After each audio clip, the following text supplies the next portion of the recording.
ठीक है बच्चे, वापस से ज्वाइन कर लो क्योंकि 40 मिनट हो गए थे, इसने अपने को बाहर फेंक दिया। देखो बेटा, यहाँ जो दूसरा डायग्राम है, ये इसमें कुछ खराबी है, ध्यान से सुनना, इसमें कुछ खराबी है। तो जब खराबी है और हम इसको वो करते हैं, इससे हम रीडिंग लेने का प्रयास करते हैं, तो सबसे पहले तो हमको क्या करना है,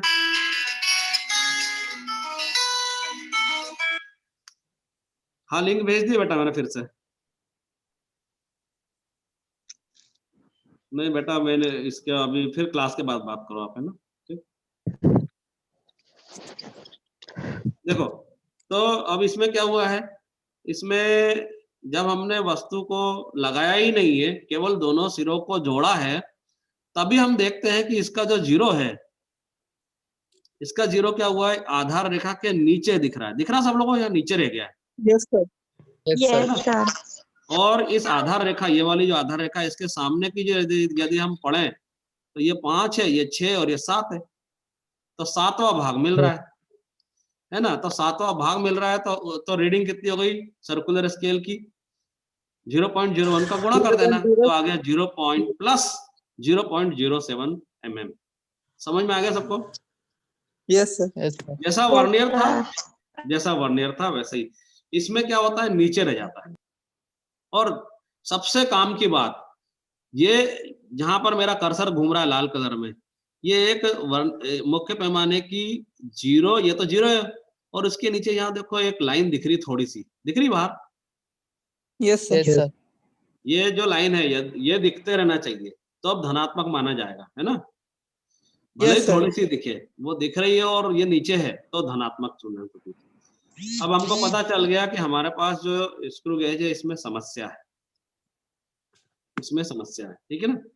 तो यदि इसमें समस्या है तो फिर क्या करना होगा, इसमें समस्या है तो हमको इस एरर को, जो कि धनात्मक है, इसको बाद में क्या करना पड़ेगा, घटाना पड़ेगा, घटाना पड़ेगा। तो हमने इसको लिख के रख लिया। अब हमने क्या किया, स्क्रू गेज में दूसरी जो भी वस्तु है उसको लगाया और देखा कि मेरिस की रीडिंग कितनी है, वो कितनी है, 2.0 दिख रही Radhika? Yes sir. Yes sir. है ना। और सर्कुलर स्केल की रीडिंग देखो यहाँ कितनी है,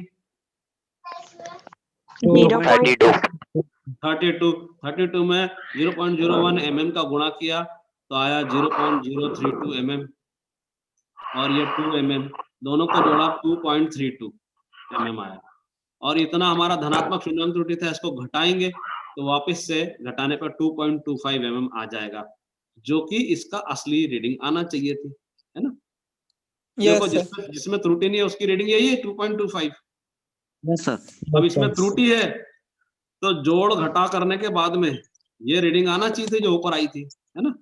तो ये हुआ धनात्मक शून्यांक। अब है ऋणात्मक शून्यांक त्रुटि, देखते हैं। ये ऋणात्मक शून्यांक त्रुटि, इसमें क्या हुआ है, ध्यान से समझो जरा। सबसे बड़ी बात तो आपको जो ध्यान देना है वो ये है कि ये मुख्य पैमाने का शून्य और उसके नीचे यहाँ चिन्ह, शून्य चिन्ह जिसको बोलते हैं, वो छिप गया है, और और सर्कुलर का जीरो इस आधार रेखा के ऊपर चढ़ गया है। अभी सिर्फ समझदार लोगों के लिए एक बात बोलना चाह रहा हूँ कि ये अभी तो दिख रहा है यहाँ पर, हो सकता है ये यहाँ आ जाए जीरो चिन्ह, ये वाला खसक के यहाँ आ जाए, हो सकता है क्योंकि गोल है ना, ये पीछे चले जाए, और हो सकता है पीछे से नीचे और उसके बाद वापस यहाँ दिखाई दे, ये भी हो सकता है। तो उससे कंफ्यूज मत होना कि अरे ये तो नीचे है ना धनात्मक, ऐसा नहीं है। आपको ये वाला चिन्ह यदि दिख रहा है और ये जीरो नीचे है तो धनात्मक, और ये वाला चिन्ह नहीं दिख रहा है ना, तो आपको ध्यान देना है कि यार ये क्रॉस तो नहीं करके गया, क्रॉस करके पीछे तो नहीं गया, क्रॉस करके फिर घुमा के वापस नीचे तो नहीं आ गया, है ना। तो यहाँ पर मेन स्केल का शून्य चिन्ह नहीं दिख रहा, यानी वो दब गया, इसका मतलब सर्कुलर स्केल ज्यादा आगे बढ़ गया है। और जब ज्यादा आगे बढ़ गया है तो मैंने आपको बताया था XY एक्सिस वाला ग्राफ, यानी Y एक्सिस के आगे चला गया है, X एक्सिस माइनस होता है वहां पर, उससे आप याद रख सकते हैं। तो यहाँ पर त्रुटि है -0 एरर, ठीक है ना।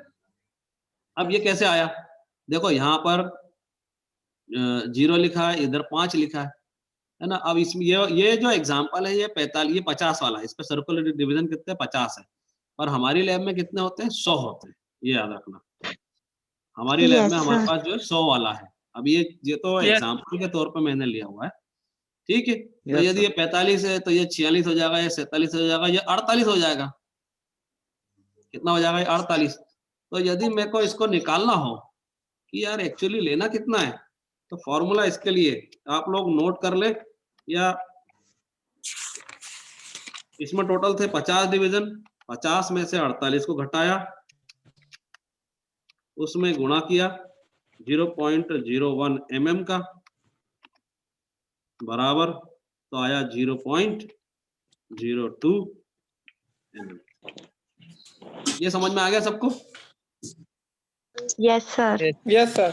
देखो ये 0, ये 2 है, 2 भाग नीचे है यहाँ पर, है ना।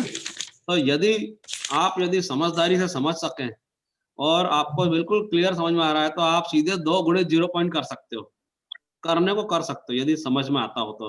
पर एक्चुअली उसको निकालने का जो फॉर्मूला है वो ये है कि वर्नियर सर्कुलर स्केल पे बने कुल भाग, अब इसमें कुल भाग 50 है, Yes, माइनस कौन सा भाग मिल रहा है? 48वां मिल रहा है, तो कुल यानी 50 माइनस 48 गुणित अल्पतमांक, तो ये आएगा इस प्रकार से। क्लियर है? समझ में आ गया? Yes, sir. ठीक है, अब मैं आगे चलता हूँ। मैंने ये जो दूसरा वाला डायग्राम है इसमें वस्तु लगाई, और वस्तु को क्या करना है? अब हमको वस्तु की नाप लेना है। तो वस्तु की नाप ली तो फिर देखा मेन स्केल कितनी आ रही है, वस्तु की नाप ली तो मेन स्केल आ रही है, मेन स्केल की रीडिंग है 2.0 फिर से आ रही है। लेकिन सर्कुलर स्केल या वृत्तीय पैमाने की जो रीडिंग है वो देखते हैं, ये 15 है, ये 20 है, 21, 22, 23 भी मिल रही है, ठीक है ना। तो 23 में मिल रही है, तो रीडिंग कितनी हो गई? 0.23। तो मेन स्केल रीडिंग ये हो गई 2.0 प्लस 0.23, तो जोड़ा तो 2.23 mm आ गई। अब चूंकि इसमें तो एरर है और इसमें पहले एरर है माइनस नेगेटिव वाली, तो नेगेटिव को क्या करेंगे? जोड़ेंगे। तो जोड़ेंगे, प्लस 2.23 माइनस ऑफ 0.02 mm, तो 2.25 mm। ये समझ में आ गया सबको? Yes, sir. पक्का? Yes, sir. Very good. तो यहाँ पर हमारा वर्नियर और स्क्रू गेज वाला पोर्शन हमने पूरा फिनिश कर रहे हैं यहाँ पर, ठीक है। और यहाँ पर आज की आप हम क्लास भी खत्म कर रहे हैं, और कल मैं कोशिश करूंगा सर, कि हाँ बोलो। सर जो आप ये इसको नोट्स में क्या ना किस प्रकार लिखना पड़ेगा, ये जो आप बता रहे हो ये? देखो ये जो डायग्राम है ये मैं अभी आपको भेज देता हूँ, ठीक है, भेज दूंगा, मतलब आज की क्लास में मेरे को उस पर याद दिला देना, वैसे तो भेज दूंगा मैं, और आपने स्क्रीनशॉट Yes. भी ले लिया होगा। तो यदि आपको लिखना है तो आप लिखेंगे पेच मापी में शून्यांक त्रुटि 2 प्रकार की होती है। पहला इसके ऊपर वाला धनात्मक शून्यांक त्रुटि, दूसरे में ऋणात्मक। तो ऋणात्मक होती है तो क्या होता है, वो आपको लिखना पड़ेगा कि इसमें मुख्य पैमाने का शून्य चिन्ह छिप जाता है, छिप गया है, इसमें दिख रहा है ऋणात्मक में। Yes, और sir. वृत्तीय पैमाने का शून्य चिन्ह आधार रेखा या डेटम लाइन के ऊपर चला जाता है, ठीक है। यदि डायग्राम को एक एग्जांपल के तौर पे लें तो इस डायग्राम के हिसाब से इतनी त्रुटि है, फार्मूला ये वाला है, ठीक है, ये फार्मूला है। अब यहाँ आगे चले, यदि इसी सेकंड डायग्राम में यदि इसी स्क्रू गेज से यदि रीडिंग लेते हैं तो ये रीडिंग आ रही है, रीडिंग ये वाली हो गई। इसमें ये रीडिंग आ रही है ये एक्चुअल नहीं है, यानी असली रीडिंग नहीं है, इसमें थोड़ी सी त्रुटि है। तो त्रुटि कितनी है? इतनी की, और ये नेगेटिव एरर को इसमें क्या करेंगे? जोड़ेंगे, तब ये वास्तविक मान आ जाएगा। ऐसा लिखना पड़ेगा पूरा, ठीक है। Yes, sir. चिंता मत करो, इसके नोट्स मैं आपको शेयर करूंगा जल्दी ही, है ना, ठीक है। Yes, sir. चलो अब आज की क्लास यहाँ खत्म करता हूँ, ठीक। Thank you, sir. Thank you, sir. Thank you, sir.